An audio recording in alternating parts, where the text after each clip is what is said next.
Entre charlas y negocios, un podcast de posgrados empresariales de la Universidad Panamericana Campus Guadalajara. Aprender sobre el mundo de los negocios ahora es más fácil. Hola amigos de Entre charlas y negocios, bienvenidos a esta nueva temporada de este podcast de posgrados empresariales. Un podcast en el que invitamos a profesores, alumnos y exalumnos de nuestros posgrados a compartir con nosotros su experiencia en cada uno de sus ámbitos o en cada una de las industrias en las que ellos se desarrollan, y a partir de ello podemos pues dar algunos consejos, repasar algunos temas con los que nos topamos todos los días en el trabajo o en cada una de nuestras empresas, y al mismo tiempo en muchas de las ocasiones divertirnos un poco. El día de hoy lamentablemente por problemas técnicos no estamos grabando en video, entonces no nos estarán viendo en YouTube, pero acuérdense que nos pueden escuchar en YouTube y en Apple Podcast. No podíamos dejar pasar esta oportunidad más allá de los problemas técnicos, pues está aquí con nosotros Javier Amo Fernández de Ávila. Es un profesor invitado que viene desde España a impartir un curso con nosotros aquí en Posgrados Empresariales. Javier, buenas tardes, bienvenido, ¿cómo estás? Hola, buenas tardes y muchas gracias por la invitación. Oye Javier, pues ya platicamos un poquito cómo está diseñado nuestro podcast. La primera pregunta que le hago a todos es ¿cómo inició o cómo inició tu carrera profesional? ¿Cómo iniciaste tu carrera profesional? Bueno, en mi caso fue un cúmulo de casualidades, es decir, yo como proveniente de una familia relativamente humilde, yo quería hacer una carrera universitaria y como, bueno, pues en ese momento me la quería financiar de alguna forma. Yo estaba trabajando de DJ y jugaba un poco al baloncesto, pero me di cuenta que eso no eran unas actividades que me permitieran planificar a largo plazo y me preparé unas oposiciones para entrar a banca como pasarela para hacer lo que luego a mí me gustaba, desarrollar una carrera universitaria en otra serie de marcos. Lo que ocurrió es que cuando empecé a trabajar me gustó tanto el mundo de las finanzas que acabé la carrera, pero ya seguí por el mundo de las finanzas y hasta ahora, que llevo 40 y muchos años en este mundo. Oye, ¿y dónde fue ese primer empleo? En un banco que era el mayor banco retailer de España en aquella época, que era el Banco Hispanoamericano, allá por 1974, y mi primer trabajo fue de ventanilla en una oficina que tenía el Banco Hispano dentro de la base aérea de Torrejón de Ardoz, la base americana. Okay. Qué bien. Sí. Oye, nunca había oído hablar del Banco Hispanoamericano más allá de la canción de Joaquín Sabina, ¿no? Sí. Oye, qué bien. Y ese es ya como primer empleo formal, ahí digamos, tienes tu primer contrato y empiezas a recibir. Oye, ¿qué te enseñó trabajar en el Banco Hispanoamericano? Ahí permaneciste después de Sí, la estuve, ¿no? 12 años, 11 años allí trabajando. 11 años. Oye, esta primera experiencia profesional, digamos, todavía durante la licenciatura y etcétera, ¿qué fue lo que te enseñó este primer empleo formal que todavía hoy en día es algo que está dentro de tus políticas profesionales, por decirlo de alguna manera? Hombre, yo lo resumiría en dos frases. Una es el que aguanta gana y nunca hay que rendirse. Es decir, empezar en un nivel como el que empecé yo, pues hombre, además yo llevaba una vida difícil, trabajaba, me levantaba a las 5 de la mañana, me iba a la oficina que estaba muy lejos de mi casa, salía a las 3, a las 4 entraba en la Complutense, a las 9:30 salía y me iba a jugar al baloncesto porque era no profesional, pero bueno, jugaba de forma seria. La vida es muy difícil y el quejarse, pensar que hay leyes que van a compensar no el sufrimiento, sino las ganas de hacer cosas y tal, hay que ser duro, aguantar y yo creo que esa es la clave. Todo es lo primero que aprendí.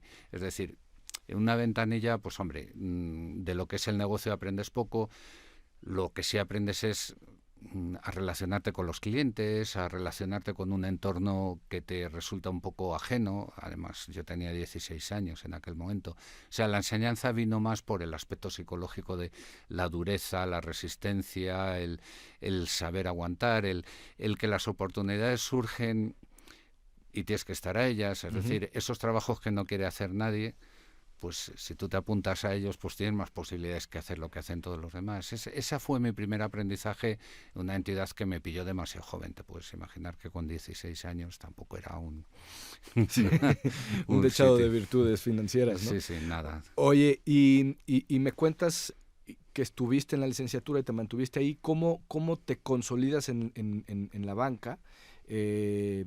Más allá ya de la licenciatura y del deporte, ¿no? Es decir, ¿cómo llegas ya a decir, esto es lo que quiero para mi vida?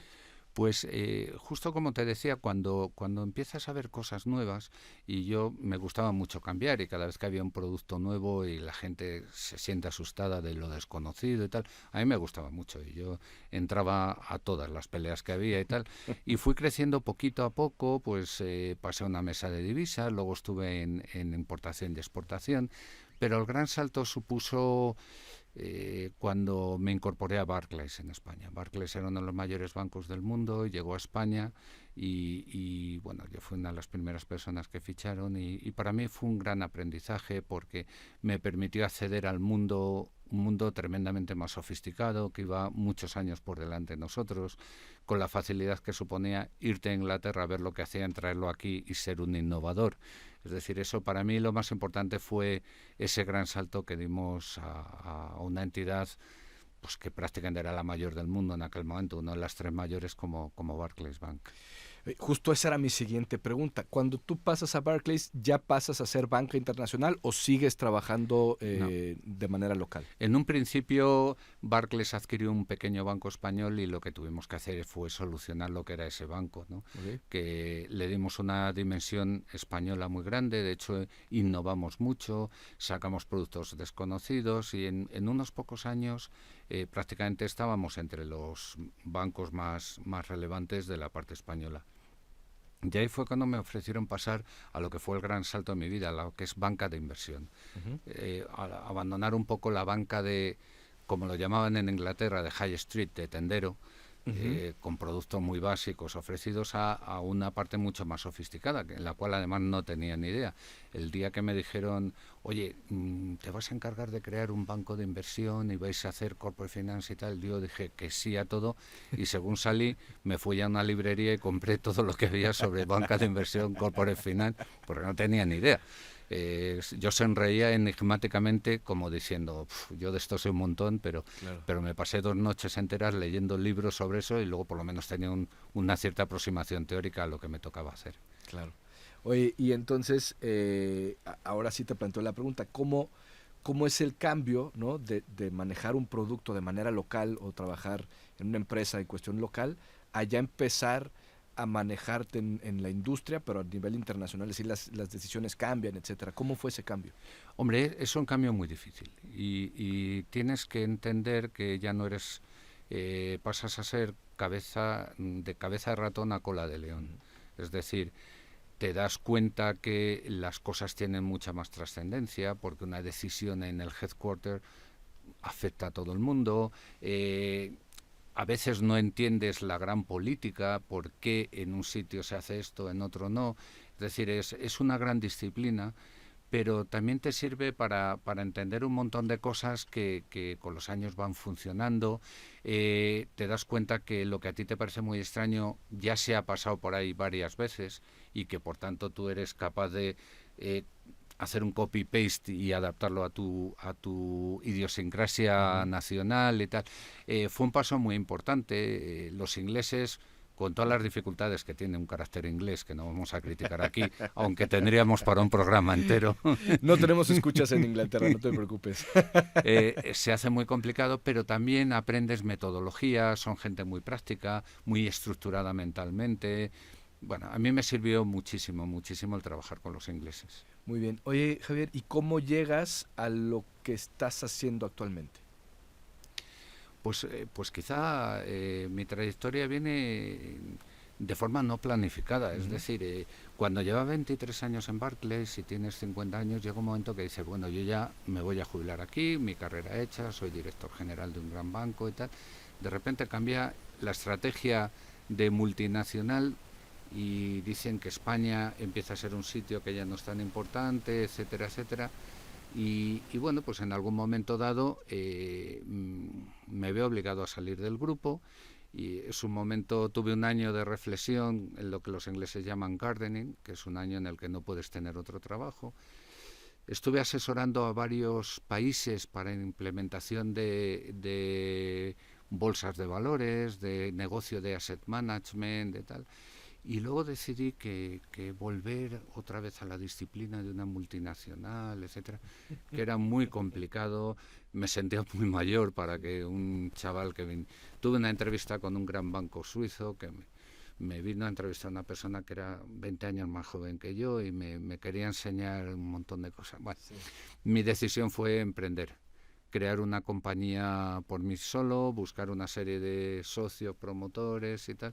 Y ahí creé una gestora de grandes patrimonios en un momento muy difícil porque solicitamos la licencia en mayo y nos dieron la licencia en octubre justo cuando estalla el caso Lehman.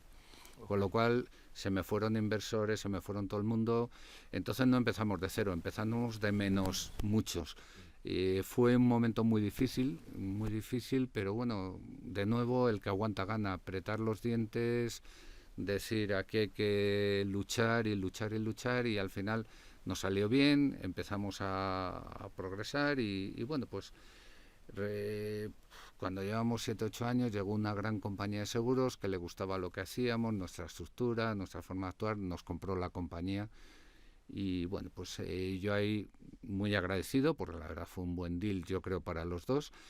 Y ahí ya decidí que yo no quería quedarme otra vez en esa estructura, uno entre no sé cuántos miles, y acepté una propuesta para una empresa que tenía estaba en un momento de qué hacemos con esta empresa. Me ofrecieron dirigirla temporalmente hasta que decidiéramos qué hacer, y estoy 10 años llevo ahí temporalmente. ¿Y esta empresa es? Iberiacats. ¿No? Sí, son las tarjetas de crédito de Iberia. Sí, de Iberia y Banco Santander son los dos accionistas, y préstamo consumo y una revolving, una serie de temas. Y además lo que me ha permitido pues es desarrollar en paralelo otra serie de cosas que a mí me gustan. Por ejemplo, pues soy consejero de una de las mayores gestoras de fondos españolas, que se llama Imantia, del grupo Abanca. He sido 12 años consejero de un banco especializado en un pequeño cliente de aspecto rural, por decirlo de alguna forma. Okay. Estuve 12 años de consejero y ahora soy asesor de presidencia.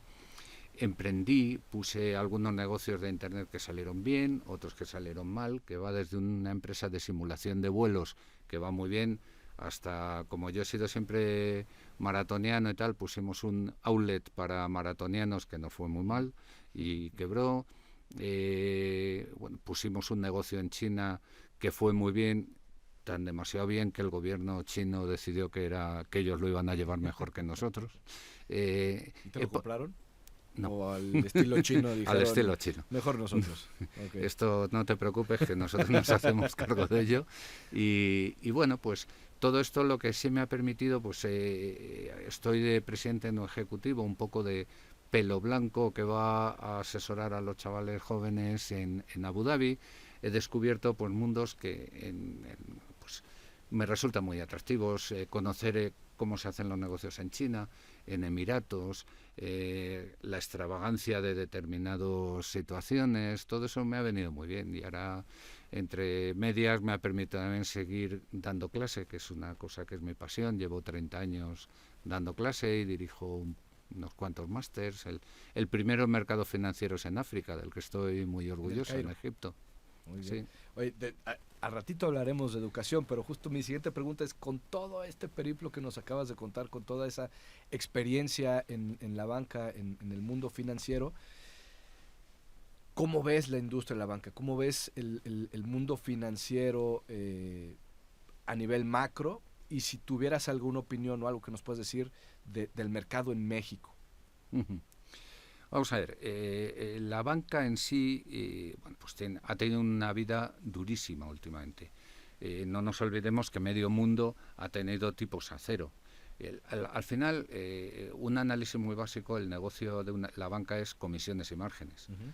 Margen entre lo que presto y lo que tomo, porque los bancos no fabrican el dinero, obviamente, y comisiones por los servicios que te presto.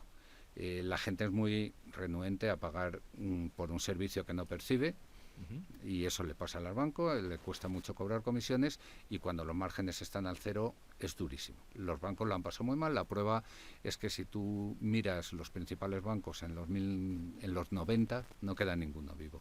Podríamos hablar del Manufacturer Hannover, del Credit Lyonnais, de Barings, bueno, los ingleses prácticamente todos han ido cayendo. Es decir, que ha sido una época, unos años durísimos para la banca, sobre todo a partir del 2008, y la banca ha tenido que evolucionar mucho, y esa evolución viene vía tecnología.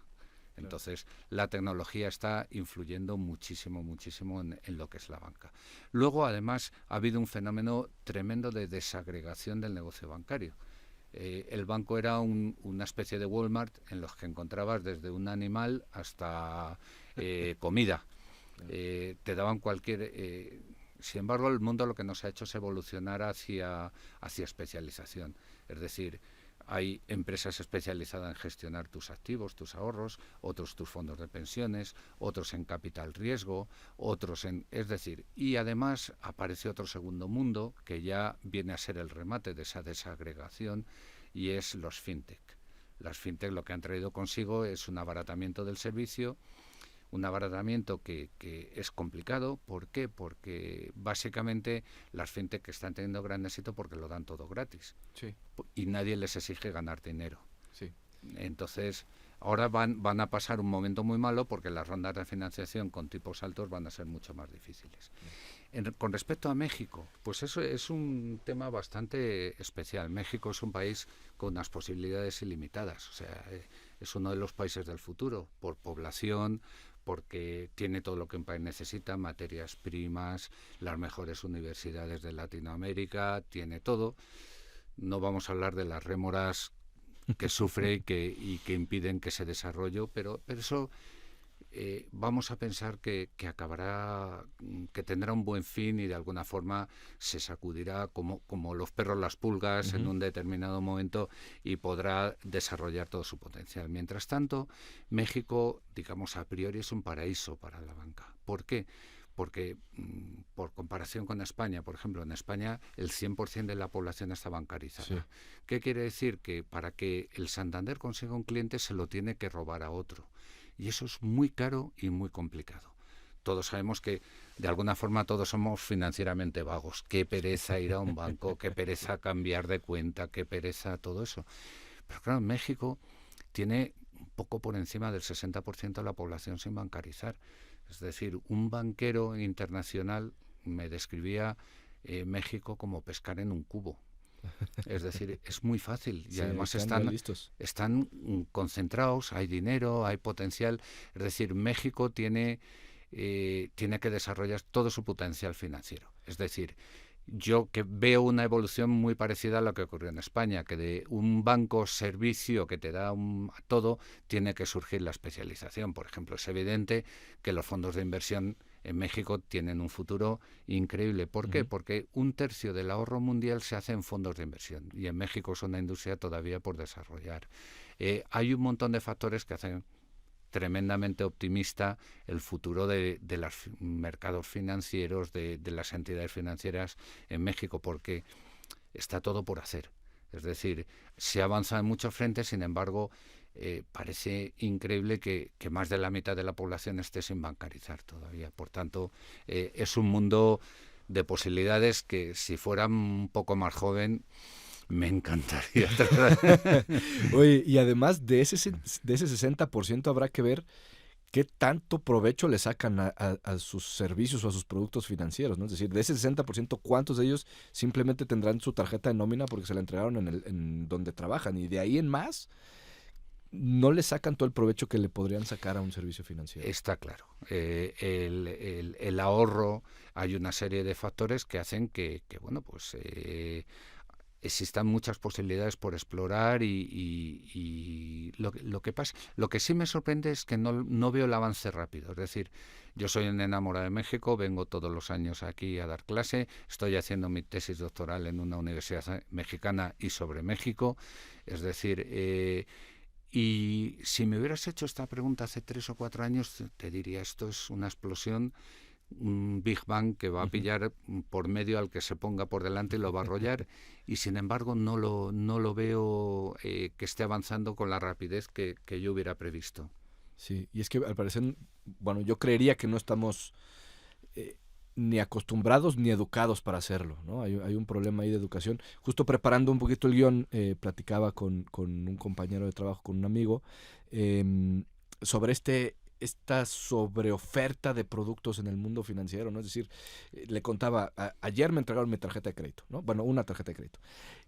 Y con la tarjeta de crédito te bombardean y descarga la aplicación y ya tienes otra tarjeta de crédito digital ahí, y además te regalamos una cuenta de nómina, bueno, no de nómina, una cuenta corriente para que tengas ahí también otro tipo de dinero, y además te regalamos esto. Es decir, yo solamente contraté una cosa y los bancos están sobreofreciendo con esta, digamos, yo entiendo, con esta búsqueda de generar y de tener mucho mayor alcance con sus marcas, ¿no? Eso es un proceso.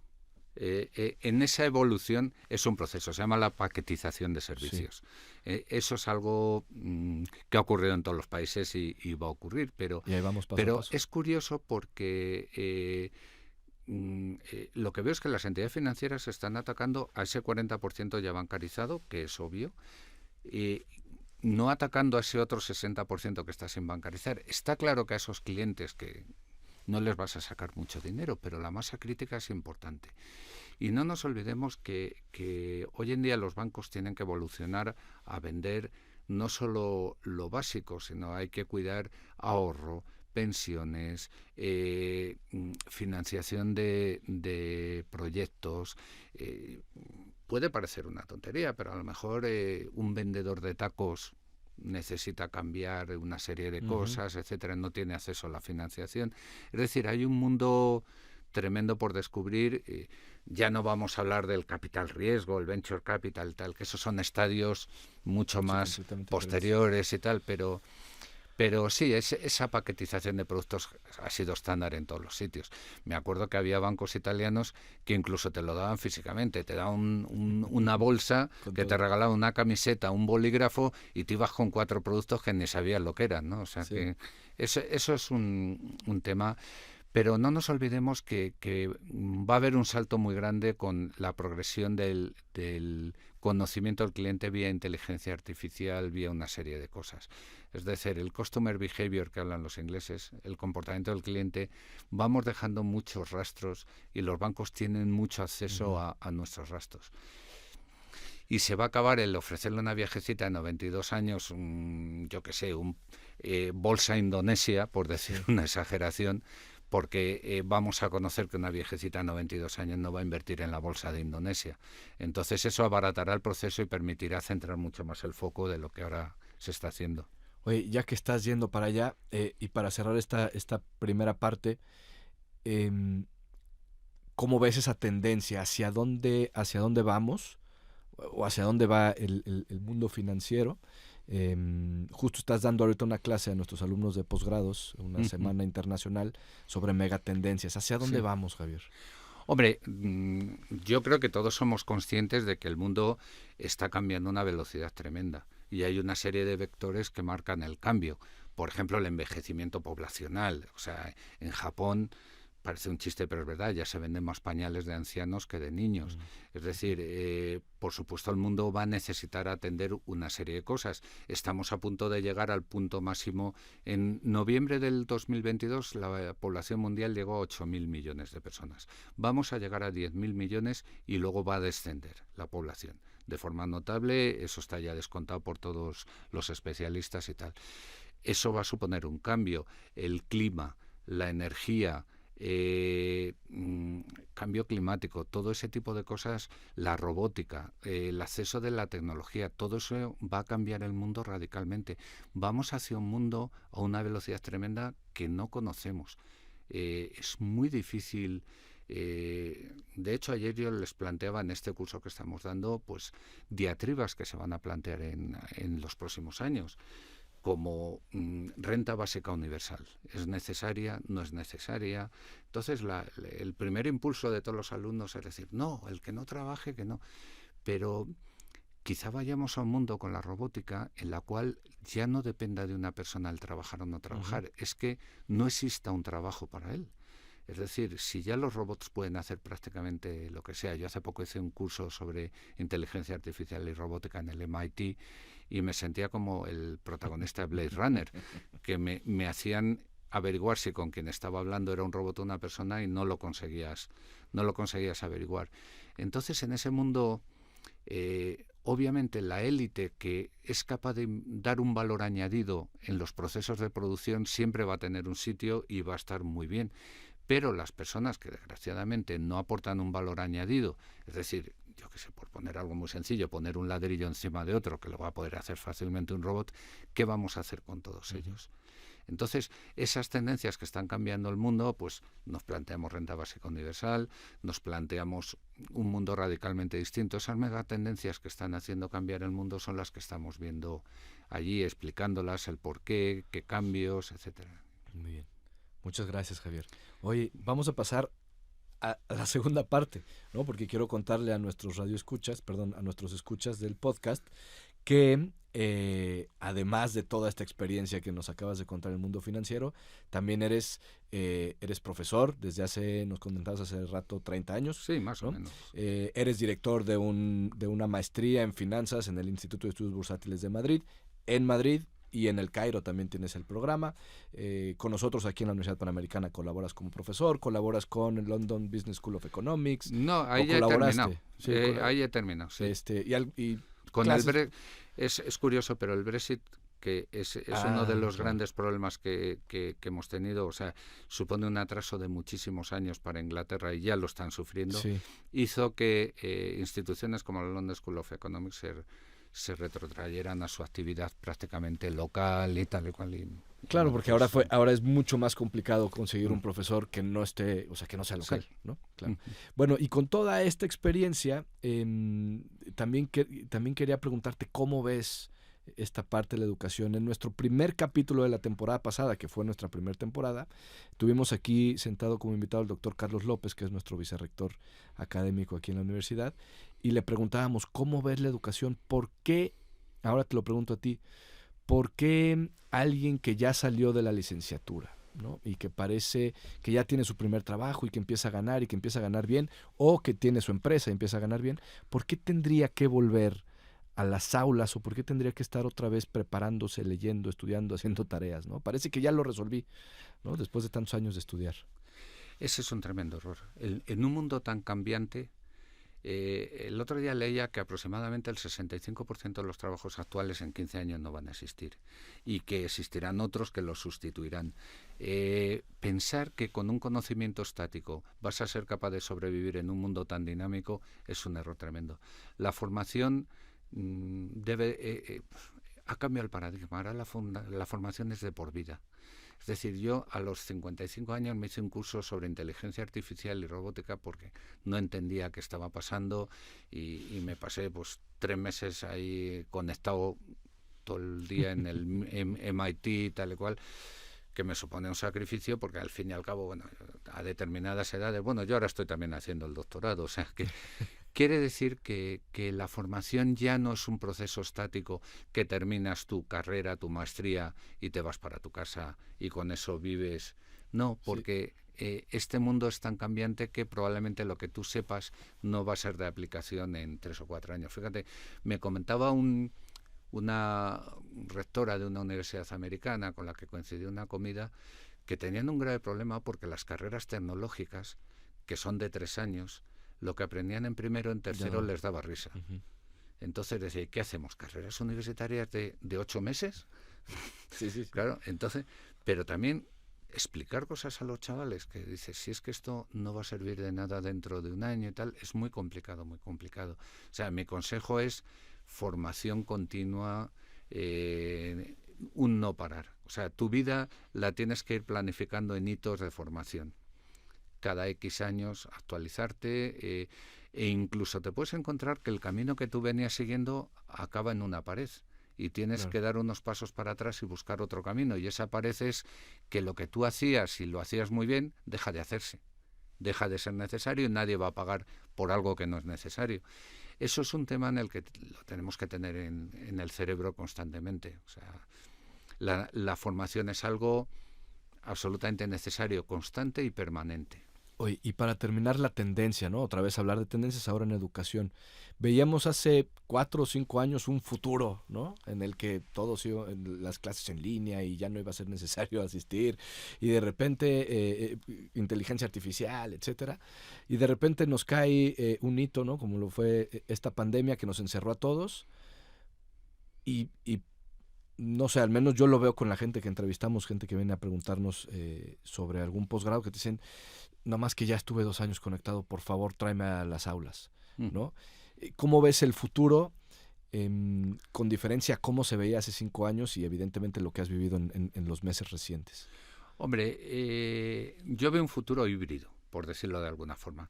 No podemos negar que todos esos avances no van a desaparecer y tal, porque es una gran facilidad de acceso a un montón de cosas. Yo no podía haber hecho el curso en el MIT si no hubiera estado con esa facilidad, Claro. porque no tengo disposición para 3 meses irme a Boston a hacerlo y tal.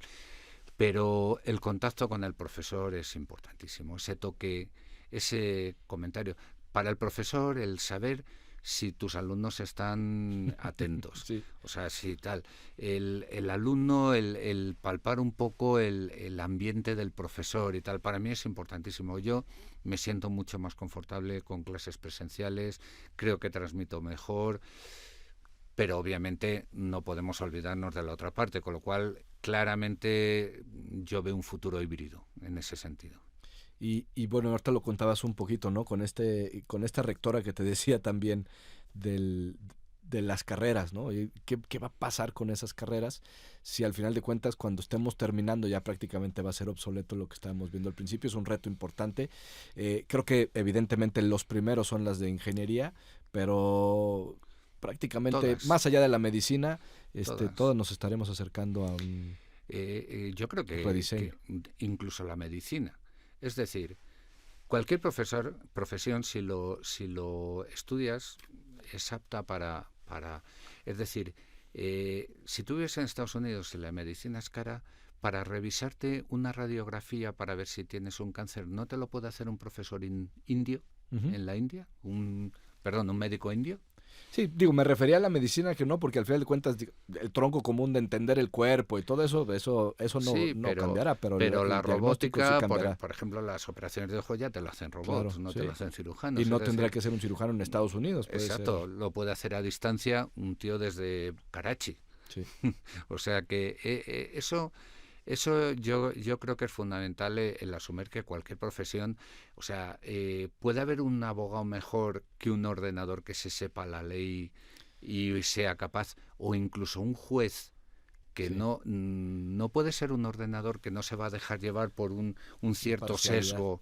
Yo qué sé, imagínate en un caso de divorcio, si el juez se acaba de divorciar y su mujer le ha quitado todo, el sesgo de ese juez, un ordenador no sí, tiene claro, sesgos. O claro. sea, ¿y por qué no vamos a poder poner ordenadores para que dictaminen quién tiene razón con todas las leyes metidas en el programa? Es decir, cualquier profesión puede ser fácilmente replicable. Los pilotos de los aviones Sí, vuelan ya vuelan solos hoy en solos. día. Es decir, cualquier profesión. Pero claro, esto nos lleva a 3 puntos. Es que estamos hablando de la necesidad de la formación continua por parte de las personas.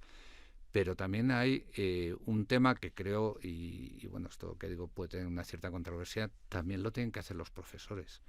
Es decir, la figura del catedrático que se saca una cátedra y los próximos 30 años enseña lo que escribió en su libro o en su tesis doctoral, pues se ha quedado tan obsoleto que suena ya, digamos, a pelín rancio. Es decir, Ujú.